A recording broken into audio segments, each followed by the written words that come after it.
Ellen DeGeneres didn't just fade away, she was pushed into obscurity. And the truth behind it? Far darker than anyone expected. Joe Rogan has exposed the cracks in her carefully crafted image, but the real shocker comes from one of her former writers, revealing what really went on behind the scenes. Spoiler alert, it's nothing like the feel-good persona she sold to the world. From a toxic work environment to shocking allegations, Ellen's empire wasn't just fragile, it was built on deception. So what did Joe Rogan uncover, and how deep does this go? Let's dive in. Ellen DeGeneres' fall from grace has been nothing short of shocking. After years of reigning over daytime television, she has practically disappeared from the public eye, leaving many to question what really went on behind the scenes. But the truth is finally surfacing thanks to Joe Rogan, who recently brought up Greg Fitzsimmons, one of Ellen's former writers, in a podcast discussion. But, there's always that suspicion when you see someone on television that they're not really that way, because there's been like the Ellen situation. Yeah. People found out that Ellen was mean, and all these people came out and said, Ellen's actually a and everybody, whoa, I can't believe it. And she lost everything. She fell apart, disappeared, because people found out that this character that she was portraying in a half an hour on a television show is not really who she was. Yep. But I hadn't already known that, because I had a buddy who worked for her, and he was like, she's a monster. Yeah. I didn't really had a lot of awareness. You probably did just from being in the business. I only did because of my buddy. Yeah. My buddy Greg, who was one of her writers, was like, she's a piece. I didn't know enough to be surprised. Yeah. Ellen's rough. Ellen is like an old. But it's a rough one now. It's a rough one now because she was running Abu Ghraib in the back of her show. That's a rough one. She's out there dancing with Kristen Bell, and in the back, there's people that are getting up on the rack like this. It's so weird when you see, like, a lot of people saying that someone who seems so nice is not nice at all. She doesn't seem nice, but that people have a very poor judge of character. She doesn't seem nice. It seems forced. People that are like that all the time, she doesn't seem nice. It's very forced. And whatever, you're allowed to be a bitch, right? You're allowed to be a bitch. You're allowed to be nasty to people. You're accomplished. You're a comedian. You did the whole thing.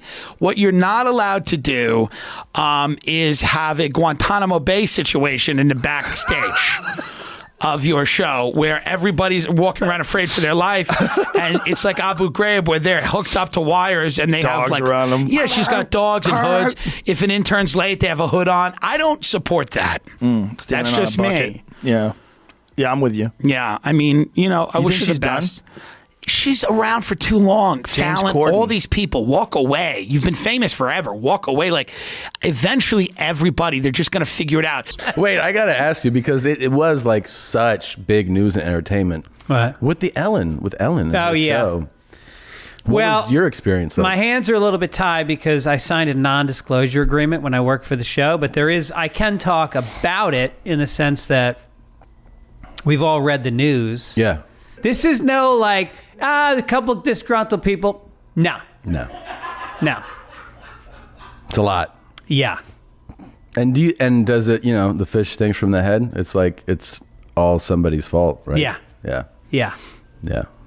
And I mean, look at your crew. Look how happy everybody is here. Like, I actually think about the way you guys run your podcast studio and how people will work so hard for you when you're just decent to them. Yeah. And they're doing it for the right reasons.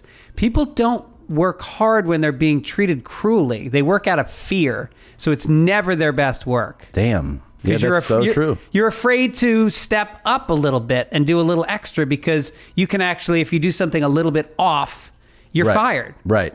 It's just people that they get in those positions of power, and if their whole life they've been with and picked on, or they've been marginalized, and then all of a sudden they're in control, like, oh, now it's payback. There's a lot of those folks. That's what happened to Castro. Is that it? Is that what happened to Castro? Yeah, I mean, it's like in fact, I would talk about that a little bit in some, I've discussed that in like various conversations around when you watch like certain political fortunes rise as things become vindictive. They asked me, it was St. Patrick's Day, and Ellen asked me to dress as a leprechaun and come out on stage. And this is where, if you're wondering the low point of my career. When you say she asked me, you're like, this is not a request. It wasn't a request. I had to do it. Yeah. You're doing this. When you make an employee get in a leprechaun outfit and he's Irish, yeah, that's just cruel. That's racism. Yeah. I think that, why wouldn't that be? Think about other races. Would you have taken a Chinese employee on the Chinese New Year and put him in one of those big pagoda hats and made him dance to gong music? I mean, I wish we had one, but no. Man. I mean, like Black History Month, would you take a black employee and dress him up in like native African garb? No. I definitely would not. We have a very nice black man here, and I would never disrespect you like that. What most people don't realize, however, is that Greg had already spoken out about his experience working on the Ellen DeGeneres show in a past interview. And let's just say his revelations paint a very different picture from the friendly, upbeat persona Ellen projected on screen.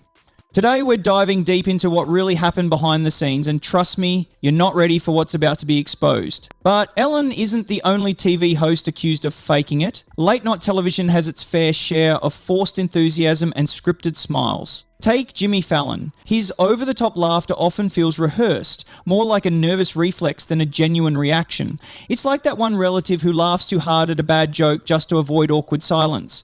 And he's not alone. Stephen Colbert and Jimmy Kimmel have also shifted away from being pure entertainers, seemingly more interested in pushing political narratives than delivering the kind of humor that made them famous in the first place. But right now, the focus is on Greg Fitzsimmons and the shocking details he revealed about working for Ellen. So what did he say, and how bad was it really? Let's break it all down. Greg Fitzsimmons wasn't just any writer. He helped shape the Ellen DeGeneres show in its early years, earning 4 Emmy Awards along the way.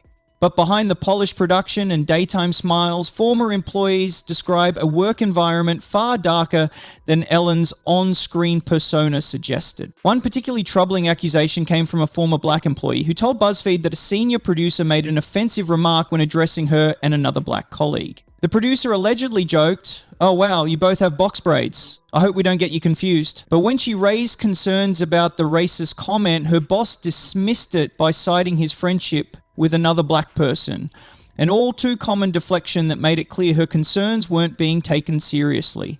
According to her, the so-called diversity and inclusivity on the show was nothing more than a hollow performance. But racism wasn't the only toxic element of the Ellen Show's workplace culture. Fear and intimidation were reportedly rampant, making employees feel like they were constantly walking on eggshells. One former employee described a culture of paranoia, managers timing bathroom breaks and immediately messaging workers to demand why they weren't at their desks. Another employee described a cutthroat environment where workers were made to feel replaceable. If someone voiced concerns or expressed dissatisfaction, they were met with the same dismissive response. "If you don't like it here, leave.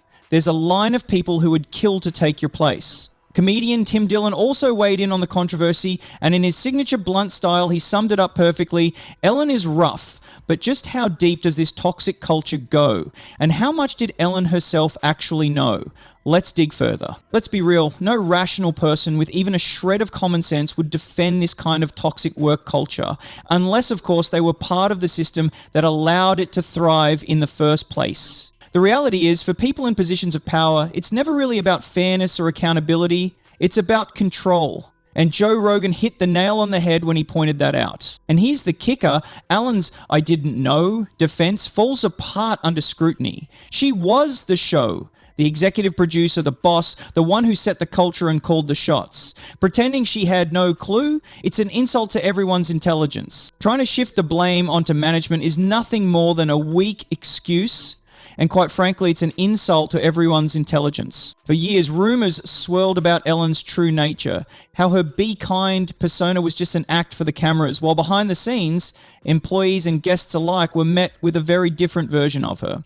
And yet, when the truth finally caught up to her, what did she do? Did she take responsibility? Show any genuine remorse? No. Instead, she had the audacity to play the victim, whining in her Netflix special that she was cancelled just for being mean. Cry me a river. At the end of the day, Ellen DeGeneres didn't just lose her show, she lost the trust of the public. And instead of facing the consequences, she packed her bags and left the US altogether. But she's not the only celebrity who vowed to leave after Trump won. There's a whole list of them. Want to know which Hollywood elites actually packed their bags and left?